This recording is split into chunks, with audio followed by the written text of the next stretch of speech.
18 தர்பார் வந்துட்டாயா. வணக்கம் மக்களே, இது நியூஸ் 18 தர்பார். நம்ம தர்பார்ல இன்னைக்கும் உங்களுக்காக வழக்கம் போல ஏகப்பட்ட விஷயங்களை நம்ம எடுத்து வச்சிருக்கிறோம். ஒண்ணா கொடுக்க பார்த்து என்ஜாய் பண்ணுங்க. வாங்க நிகழ்ச்சிக்குள்ள போவோம்.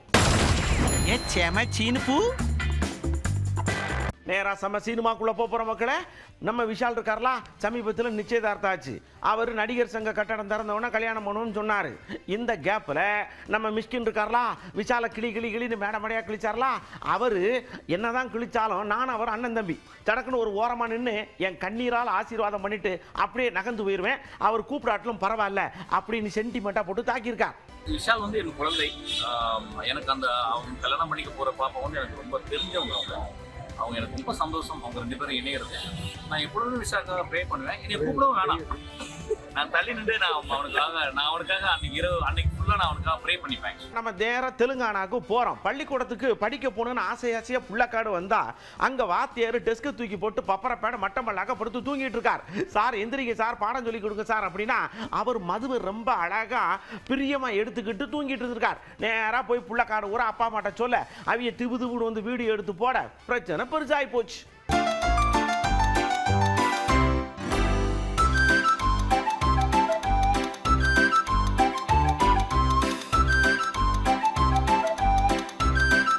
அதாவதுங்க, டெல்லியில் ஒரு வண்டி வேகமாக போய்கிட்டே இருக்கு. திடீர்னு பார்த்தா வண்டி திக்குன்னு ஆடுது.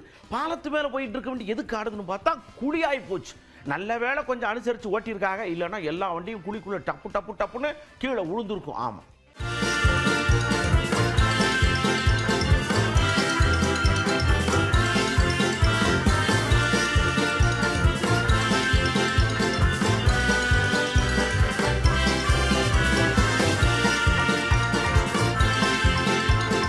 நேராக அமெரிக்காவுக்கு போகிறோம். மியாமி கடற்கரை இருக்கு இல்லையா, அங்கே ஒரு புயல் உருவாயிருக்கு, கிக்கோன்னு சொல்லிட்டு. அந்த புயல் எப்படி உருவாகுது, சொல்லண்டு வருது அப்படிங்கிறத சேட்டலைட்ல இருந்து படம் எடுத்து கொடுத்துருக்காங்க. பாருங்க, மிரண்டுருவிய.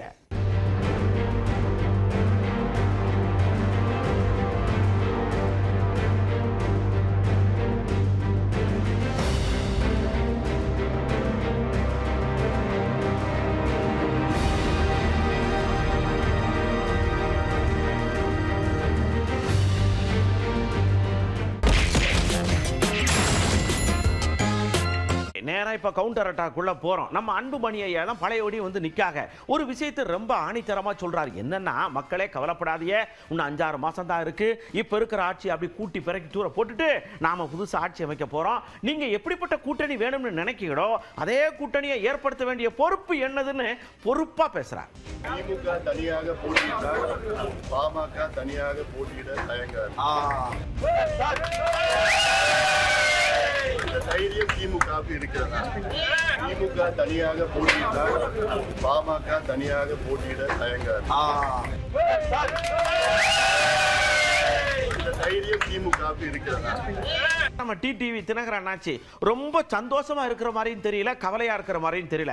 ஒரு விஷயத்தை டக்குன்னு எடுத்து விட்டார். என்னன்னா, காட்டுமன்னார் கோயிலில் உட்காந்துக்கிட்டு எங்க வருங்க, என்னால இதுக்கு மேல பொறுமையா இருக்க முடியாது, நானும் எவ்வளவுதான் வலிக்காத மாதிரியே நடிக்கிறது, அதனால நான் கூட்டணியில இருந்து வெளியில வரேன் சடக்குன்னு அனௌன்ஸ் பண்ணிட்டாரு. அமித்ஷா வச்சல நீ கேட்க முடியாது அப்படின்னு ஆணித்தரமா சொல்லிட்டார்லா. அம்மாவின் தொண்டர்கள் ஒரு அணியில் இணையணும்னு நாடக வரை அதுக்கு வாய்ப்பு இருக்கும் என்று எதிர்பார்த்தேன். அது இல்லை, துரோகம் தலைவிரித்தாடுகிறது. அது கடந்த 1 மாதமா பார்த்தா துரோகம் ஊருக்கு போய் ஆணவம் அகங்காரம் பிடித்து சவுண்ட் பார்ட்டி மாதிரி ஒவ்வொரு ஊராக போயிட்டு வர்றதை பார்த்ததும் இதுக்கு திருந்துவதற்கு வாய்ப்பே இல்லை. ஏதோ துரோகம் தாங்கள் செய்தது சரி என்பதை போல ஒரு எண்ணத்தை உருவாக்கி வருவதை எப்படி அம்மா மற்றும் முன்னேற்ற கழக தொண்டர்கள் ஏற்றுக்கொள்வார்கள்? அதனால்தான் நாங்கள் அம்மாவின் தொண்டர்கள் அனைவரும் ஓரணியில் இணைய வேண்டும் என்பதற்காக நாம் காத்திருந்தது. அது இனியும் காத்திருப்பது சரியல்ல என்பதை உணர்ந்து எங்கள் தொண்டர்கள் நிர்வாகிகளின் விருப்பத்திற்கேற்ப நாங்கள் எங்கள் வழியிலே செல்கிறோம். தேசிய ஜனநாயக கூட்டணியிலேருந்து நாங்கள் வெளியில் வருகிறோம் தான் சொல்லி தருவோம். அதான் சொல்கிறேன், எங்கள் நிலைப்பாடு என்னங்கிறத டிசம்பரில் அறிவிப்பேன்னு சொல்கிறேன். இதுக்கு மேலே நான் தமிழில் தானே சொல்கிறேன். செல்வ பெருந்தகையை சரட்டுன்னு வந்தார். புரியுதா? இப்போ நாங்கள் எவ்வளவோ எடுத்து சொன்னோம். கேட்டீங்கன்னா இந்தியா கூட்டணியை குடி தோண்டு புதைச்சிருவோம், அதில் மரக்கண்ணை வச்சிருவோம், நாங்கள் காலை ஆட்டிக்கிட்டே அதில் உட்காந்து பழங்களெல்லாம் பறித்து சாப்பிடுவோம்னு சொன்னீங்களே, இப்போ இவ்வளோதான் மேட்ரு அப்படின்ட்டார். 2 மாதங்களுக்கு முன்பு அம்மா மக்கள் முன்னேற்ற கழகத்தின் தலைவர் அண்ணன் டிடிவி தினகரன் அவர்கள் எல்லோரும் ஒன்றிணைந்து இந்தியா கூட்டணியை வீழ்த்த வேண்டும் என்றார்.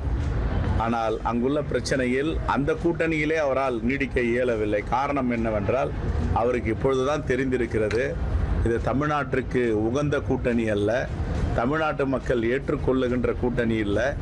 ஆகையால் நாமும் இந்த பாஜக அணியில் இருந்தால் மிகப்பெரிய தோல்வியை தழுவுவோம் என்ற அடிப்படையில் அவர் வெளியேறி இருக்கிறார். அவர் புரிந்து கொண்டது போல் அனைவரும் பாஜகவை வெகு விரைவில் புரிந்து கொள்வார்கள். அப்படியே நம்ம அண்ணியார் வந்தாங்க. உண்மையிலே அவங்களுக்கு ஊடகத்து மேலே ஒரு கவலையாக இருந்திருக்கு. என்னன்னா, நாங்கள் எங்கள் கட்சிக்காரர்களுக்குள்ளே ஏதோ பேசிக்கிட்டு இருக்கோம், அதில் ஏதாவது ஒருத்தர் எக்கு தப்பாக வந்து சொல்லியிருக்காரு. நான் எப்போ முதுகில் குத்துனார் எடப்பாடி என்னாச்சு நான் சொன்னேன் உங்ககிட்ட, நான் சொன்னா தர நீங்கள் போடணும்னு ரொம்ப ரிக்வஸ்ட் பண்ணி கேட்டுக்கிட்டாங்க. லீடராக நாங்க என்ன சொல்லணும் அதுதான் மக்கள் கிட்ட நீங்க கொண்டு போய் சேர்க்கணும். நாங்க சொல்லாதது நாங்க எங்க கட்சி நிர்வாகி கிட்ட பேசுறதெல்லாம் நீங்க டெலிகாஸ்ட்ல நான் சொன்ன மாதிரி சொல்றது மிகப்பெரிய கண்டனத்துக்குரிய விஷயம். அண்ணனை பத்தி எடப்பாடியாரை பற்றி நான் சொன்னதாக மிக தவறான ஒரு செய்தி வந்து தொலைக்காட்சிகளை பரவுது. அது தவறான ஒரு விஷயம். எங்க கட்சி நிர்வாகிகள் ஆலோசனை கூட்டத்தில் நாங்கள் கலந்துரையாடுவோம். அப்ப அவங்க கேட்கிற கேள்விக்கு நான் பதில் சொல்லுவேன். அப்போ பேசப்பட்டதுதான். உடனே என்ன சொல்றீங்க, முதுகுல சொல்லிட்டாரு அப்படின்னு நான் சொன்னதாக முற்றிலும் ஒரு தவறான ஒரு விஷயத்தை மக்களிடையே பரப்பின நிச்சயமாக அனைத்து ஊடகங்களுக்கும் என்னுடைய கண்டனத்தை நான் தெரிவித்துக் கொள்கிறேன். இது தவறான ஒரு முன்னுதாரணம். அது தப்பு. நான் எடப்பாடியாரை பற்றி அப்படி சொல்லவே கிடையாது. இது தவறான ஒரு விஷயம். எங்களுக்கு கட்சி கலந்து ஆலோசனையில் நாங்க என்ன பேசுறோமோ அதை வந்து நீங்க திருச்சி போட்டீங்கன்னா அதுக்கு நாங்க காரணம் இல்லை என்பதை இந்த பிரஸ் மீட்ல மேல்மருவல் சொல்ல இதை நான் பதிய வைக்கிறேன். சர்ன்னு கையில் பேப்பர், பேனா, பென்சில், டைரின்னு நம்ம சிதம்பரம் ஐயா வந்தாங்க.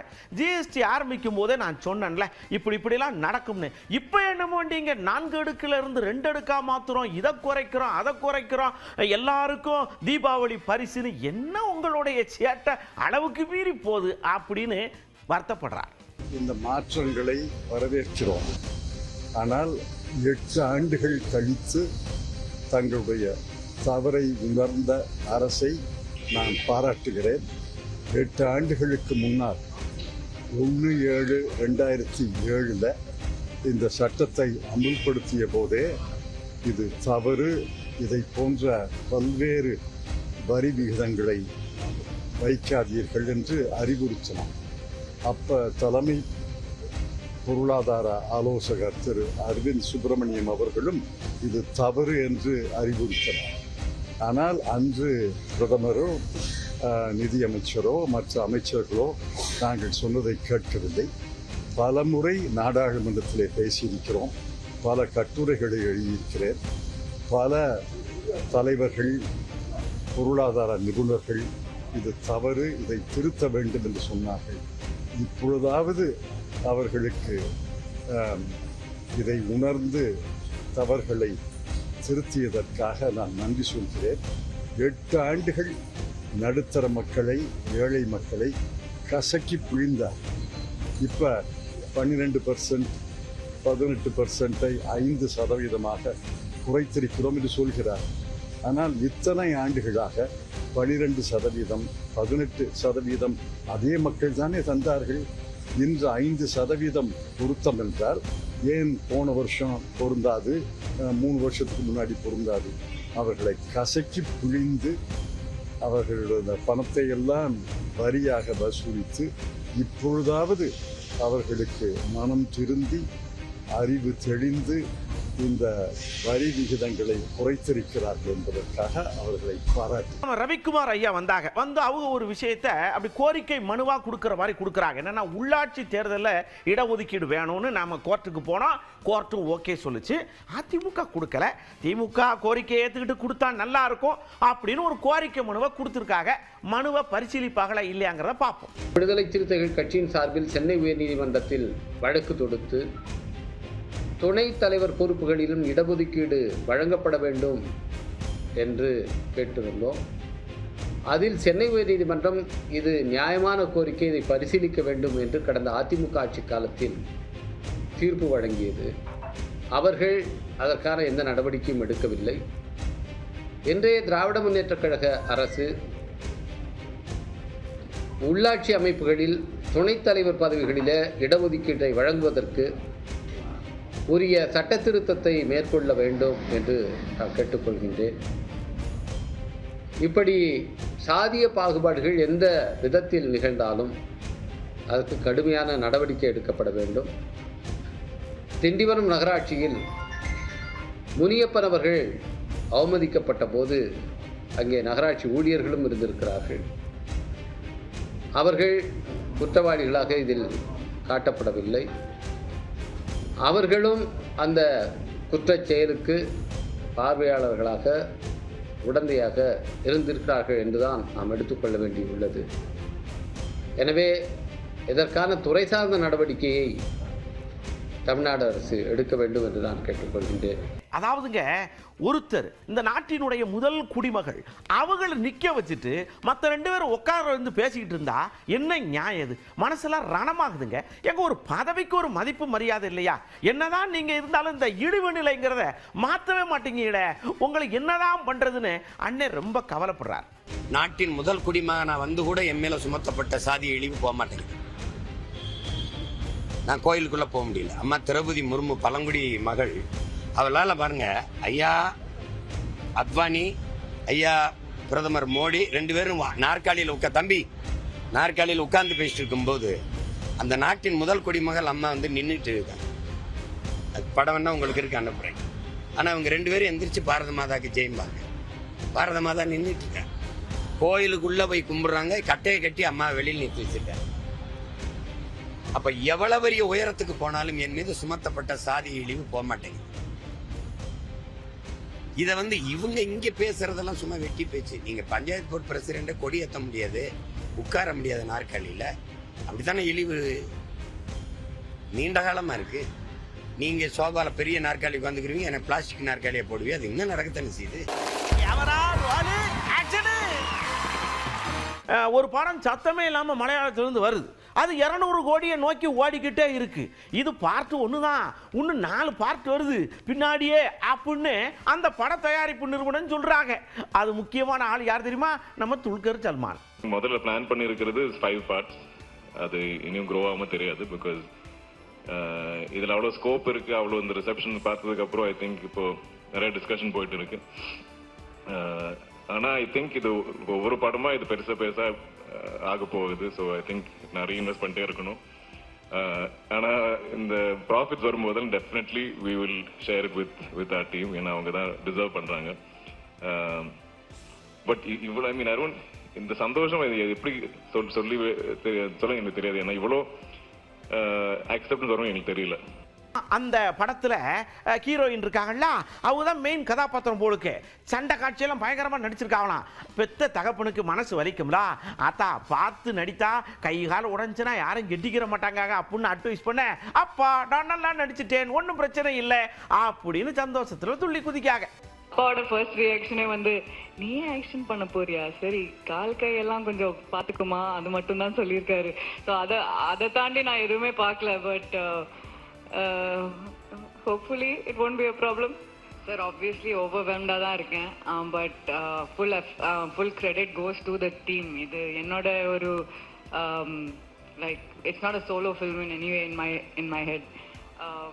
I think we're all just very happy that we are getting such big numbers. We're breaking paths. We're making history in some way or the other. So yeah, that's all I can say.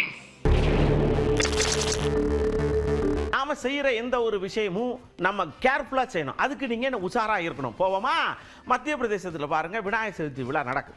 அந்த விழாவில் விநாயகருக்கு முன்னாடி கொஞ்சம் அப்படியே பந்தாவா சீனை காட்டோம்னா நல்லா இருக்கும்னு 2 பேர் என்ன பண்ணிருக்காங்க, இந்த வாயில் பெட்ரோலை ஊற்றிட்டு மண்ணெண்ணெய் ஊற்றிட்டு பூன்னு ஊதுவாங்கல்ல, அப்படி ஊதி பையன் கொஞ்சம் எமோஷனல் ஆகிட்டாங்க. அவங்களுக்கு ரிட்டர்ன் அடித்து மேலே வந்து போச்சு, சீரியஸாக இருக்காங்களாம். பார்த்து பண்ணுங்க ஐயா.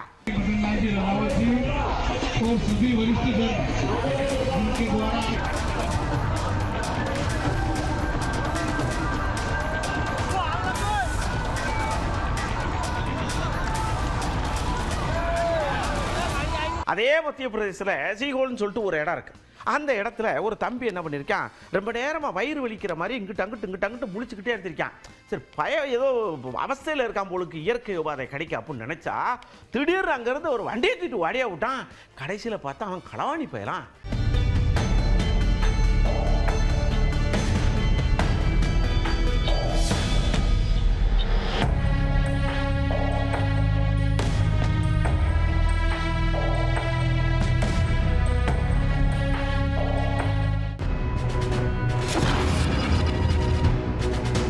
நேராக மக்கள்கிட்ட போனோம்.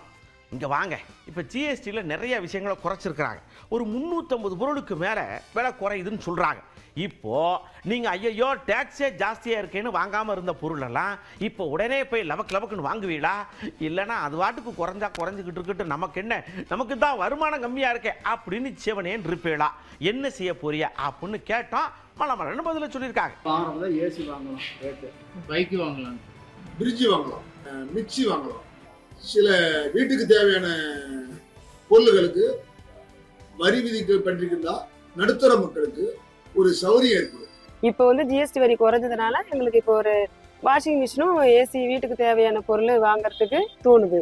நீண்ட நாளா இருந்த கார் வாங்கணுங்கிற ஆசை இப்போ 10% ஜிஎஸ்டி வரி குறைச்சதுனால அதை வாங்கலான்னு ஒரு மனசுல பட்டு முடிவு பண்ணியிருக்கோம். பைக் யூஸ் பண்ணதுல இதுக்கப்புறம் நான் பைக் வாங்கலான்னு இருக்கேன். காப்பீட்டு நிறுவனம் வந்து ஜிஎஸ்டி குறைச்சதுனால இன்னும் நிறைய பேர் அதிகமாக இன்வெஸ்ட் காப்பீடு தொகையை அதிகப்படுத்துவாங்க. அதனால நடுத்தர மக்களுக்கு தான் இந்த வரி குறைப்பு வந்து முழு யூஸாக இருக்கும். அவங்க ஒரு மிக்சி, ஒரு ஏசி இந்த மாதிரி வாங்கக்கூடிய ஒரு நடுத்தர மக்கள் ஜிஎஸ்டி குறைச்சதுனால கூடுதலாக வாங்கக்கூடிய ஒரு வாய்ப்புகள் கிடைக்கும். இப்போ இந்த ஜிஎஸ்டி வரி குறைப்பால் எனக்கு வந்து கார் வாங்கக்கூடிய ஒரு வாய்ப்பு கிடைச்சிருக்கு. இது போல இன்னும் பல விதமான பொருட்களுக்கு ஜிஎஸ்டி வந்து குறைக்கணும். காருக்கு குறைச்சி மற்ற பணக்காரங்க யூஸ் பண்ணுறதுக்கு ஜிஎஸ்டி குறைச்சி பிரச்சனை கிடையாது. எல்லாருக்கும் பயனடைய மாட்டாங்க. எளிய மக்கள் யூஸ் பண்ணுற ஜாமானை குறைச்சா தான் எல்லா மக்களும் பயன் வருவாங்க. கூடுதலாக சுமையாக இருந்தது கொஞ்சம் குறைச்சிருக்கிறாங்கன்னு மனதுக்கு தோணுது. ஜிஎஸ்டி ஒரு இடத்துல குறைச்சி இன்னொரு இடத்துல எப்படி விலைவாசி ஏற்றிடுவாங்க. அவங்களுக்கு தெரியும் என்ன பண்ணணும், ஏது பண்ணணும்னு. வஞ்சிக்கு 5%, நூல் வாங்கும்போது 5%, நாங்கள் உற்பத்தி பண்ணி விற்கிறோம் பாரு அப்போ 5%, உற்பத்தி பண்ணி வாங்குறாங்க பாரு விற்கிறோம் பாரு அவங்க ஆந்திராவுக்கு அனுப்புறாங்க அவங்க 5%, நுகர்வோருக்கு 5%, இப்படி தொடர்ந்து 30% இருக்குது. அதுக்கெல்லாம் மாற்றம் இல்லை. இந்த ஜிஎஸ்டி குறைப்பு என்பது ஒரு கண் துடைப்பா இருக்கலாமா என்று நாங்கள் சந்தேகப்படுகிறோம். தேர்தலுக்கு இல்லாமல் மற்ற எப்பயுமே இது நடைமுறைப்படுத்த ரொம்ப நல்லா இருக்கணும்னு நாங்கள் எதிர்பார்க்குறோம். நம்ம தர்பாரில் நீங்கள் உஷாராக இருக்க வேண்டிய இடங்களில் கண்டிப்பாக இருங்கன்னு நம்ம சொல்லியிருக்கிறோம். பொதுவாக இந்த வண்டி ஓட்டும் பொழுது இண்டிகேட்டர் யூஸ் பண்ணுங்கள், கைகளை போடுங்க, பின்னாடி வண்டி வருதான்னு மிரரில் பாருங்கள். எதையுமே பார்க்க மாட்டேங்கிறீங்க, டக்குன்னு திரும்புறீங்க, டமாரம் வந்து மோதிடுறாங்க. நிறைய விபத்துக்கள் அந்த மாதிரி தான் நடக்குது. விபத்துக்களை தவிருங்கள். உங்களுக்கான குடும்பம் காத்து கொண்டு இருக்குங்கிறத மறந்துடாதீங்க. அடுத்த தர்பாரில் ஏகப்பட்ட விஷயத்தோட நான் உங்களை சந்திக்கிறேன். அதுவரை உங்களிடமிருந்து அன்போடு விடைபெற்றுக் கொள்வது உங்கள் அன்பு நண்பன் எழில். வணக்கம் மக்களே. 18 தர்பார் வந்துட்டாயா.